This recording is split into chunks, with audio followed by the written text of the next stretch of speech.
Hey, what's up, Traffics? Welcome to the seventh portal of my audioblogs. Add that magical mythological flavor into this technological shaker. This is Vinco01, your mystical content baker, diving into the pools of the android dreams. You know what I mean. Today I'll be talking about topics such as digital shamanism and the potential future of the cyberspace. Because ladies, gentlemen, and robots, we are still living in turbulent but exciting times. It's a true honor to have you listening. Curious wanderers exploring hidden realms of the virtual subconscious, welcome. And if you're new here, double welcome, because I'm just chit-chatting and I'm rambling some of my automatically written notes and improvising here and there some channel thoughts. But before I continue, I want to give you a little update about the IRL, the in real life, a little side notice to speak. I'm moving into new art studios for the upcoming months, so I'm facing a little bit more of a complicated schedule, and that's why I'm a little less active digitally at this current moment. But damn, folks, shit, this cannot stop me from transmitting my excitement, because there is so many more things in the making, and I would love to share with you more productions of mine, some music also, and some special ideas, animated web series and stuff.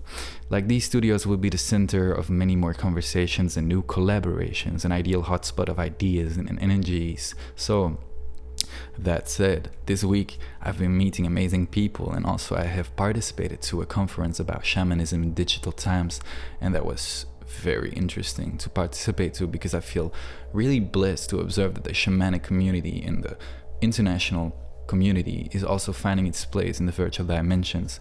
It's stunning seeing multiple communities pioneering and experimenting in fields of cyber healing and tech magic. It's incredible to me, because I feel inspired by the era we live in, like shamans and artists and philosophers and thinkers all together, and more specifically all the generations that have been present on this conference.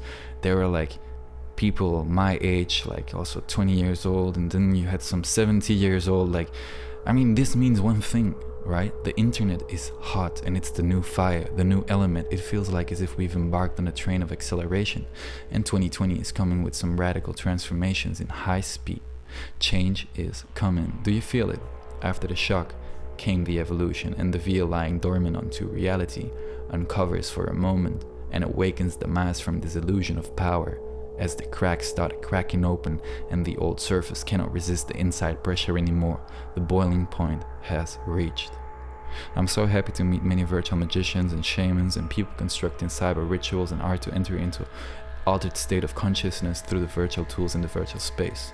So if you feel like I'm speaking a little bit more about your own personal world, hit me up, man, like, or woman, or hit me up, please. I'm so curious. I always want to connect. So, and this virtual space is improving. Speaking about space, I've always felt that this physical space, in contrast, like the physical reality, the space that surrounds us, and I'm speaking as a Western citizen, this physical reality has a strange kind of delay of some sort in comparison with this idea world, like this energetic world of ideas, thoughts, vibrations, projections. This kind of world seems to be so much more faster and so much lighter than the current physical world, the physical embodiment of our civilization, if you know what I mean. I'm talking about the buildings and built by stones, bricks, and rocks, everything that is heavy and weighs deeper into the webs of gravity in this kind of three-dimensional like sphere that we're walking through is like, yeah, weighing deeper, like it's kind of heavier. So there are also like particles and molecules manifesting themselves. I know they're also accelerating on speed and they're vibrating. Still, it feels sometimes as if our minds can go way faster, and our bodies are living in the traces of our ancestral philosophies. To this kind of physical weight, I want to add some notes, because they're also like built by previous generations. I'll try to clarify it, because I might be too abstract for some ears here. Imagine the concept of life implemented into a kind of horizontal timeline. We could state that your parents were here before you, right? Like, if you came to Earth, you came at a particular date in time, and before this date in time there were other people here, people have died. I mean, if this would be the case and it's not all made up into your brain, which I don't think it is, but we could discuss about this, I mean, so if we believe that there is this horizontal timeline, we could state that people have been building things here. Your ancestors were building the foundations of the physical world around you, and in most Western urban landscapes, you'll see old architecture blending into a kind of concrete jungle. Today, we kind of worship these old centers, and we build our new buildings around them. The old philosophy is in many cases still the heart of the urban landscape cities.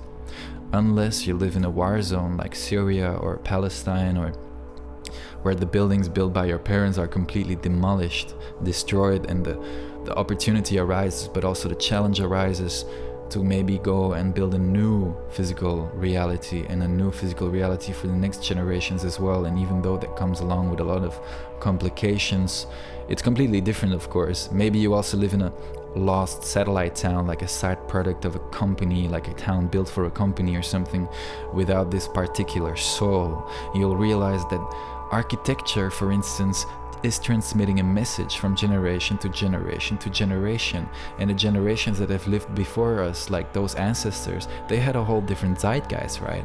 They had a whole different perception and a whole different point of view on the world. These generations, they have put stuff here, and this stuff they've implemented are still kind of like old survivors, sometimes even alien things lost in a capitalist consumption-based society. And our things, our structures will once most probably also become such a thing in a possible future civilization. So if you look at like a Greek temple structure, for example, and you would place that right aside of a glass obelisk from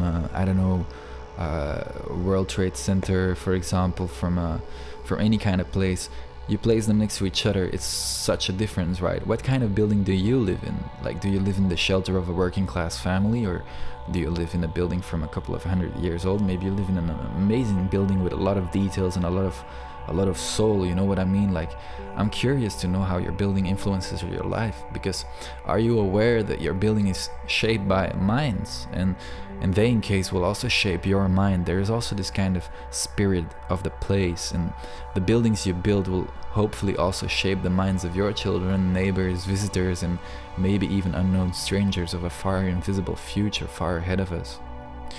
Luckily, we've got some radical transformations in the art of architecture that have managed to take a different road. And luckily, when I walk by, like in these European landscapes, urban landscapes, I can really feel and see some physical embodiments of visionary creators and minds and groups and collective geniuses. Real architecture is in many ways not just a building to live in. It's a statement, man. It's like it's transcending its original purpose to be a cave or a shelter. It adapts to the philosophy of the human being. A building can become an extension of the human mind and zeitgeist.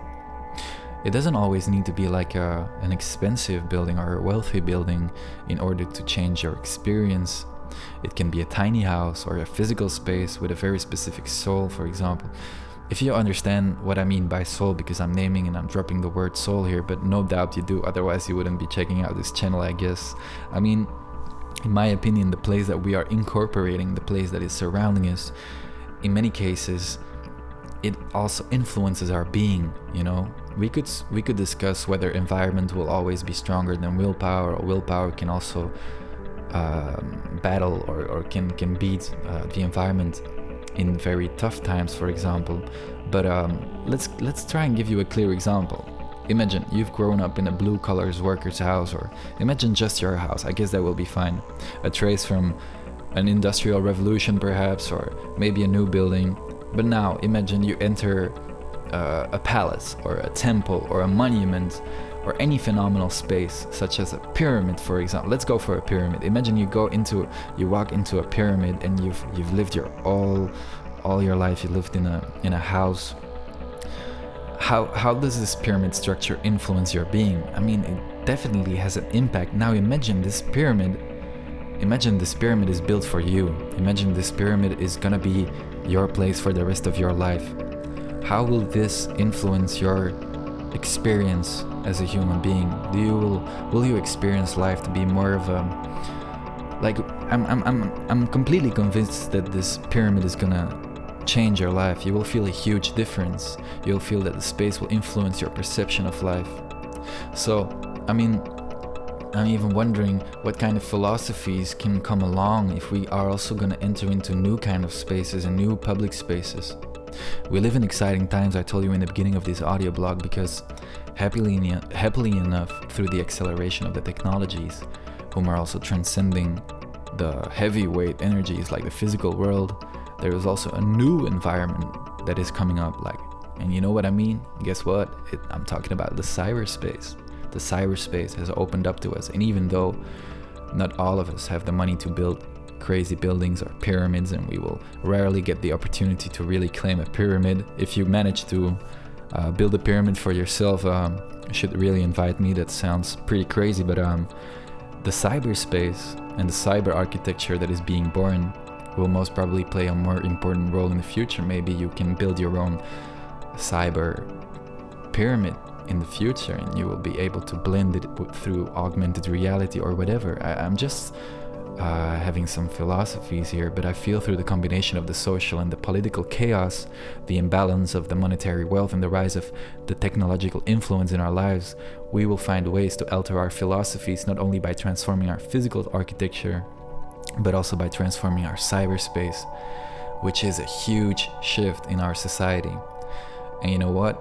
If you want to know more of my philosophies, in my next audio blog I will fantasize and reflect and dive deeper onto the following question: how can we even build digital and virtual architecture such as cyberspaces that will truly shape the 21st and 22nd century? Man, that's a big topic, right? So stay tuned, ladies and gentlemen and robots, and hope you enjoyed. Adios.